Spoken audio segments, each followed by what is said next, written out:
Now, the Trump administration is making moves before the United Nations General Assembly. Washington is reportedly considering banning Iranians from shopping at big members-only wholesale stores like Costco, Sam's Club in New York. According to an internal State Department memo, potential travel and other restrictions could soon be imposed on the delegations from Iran, Sudan and Zimbabwe during the UN General Assembly beginning the 22nd of September.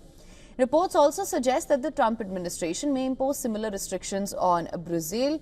However, long-standing custom, Brazil's president is always the first head of the state to speak at the General Assembly's opening ceremony, a symbolic role dating back decades. Sitting U.S. presidents traditionally follow immediately after.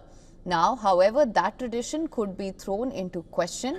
President Luiz Inácio Lula da Silva's strained relationship with Donald Trump looms large in this calculus.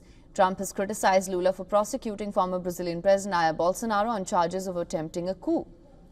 Lula may have also invited Trump's ire for rallying BRICS nations, including dialing India's Prime Minister Narendra Modi and Russian President Putin.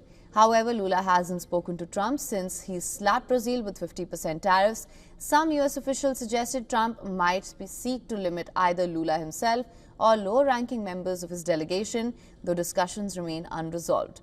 The proposal, still under review, would represent a dramatic escalation in the White House's use of visa controls as a tool of foreign policy. They come on the heels of a sweeping move that saw the U.S. revoke visas for Palestinian Authority President Mahmoud Abbas and roughly 80 members of his delegation, effectively barring their participation in the high-level UN session opening on the 22nd of September.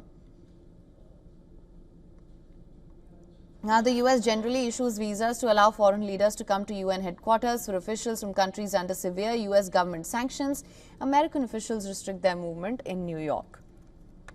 For latest news, download the WION app and subscribe to our YouTube channel.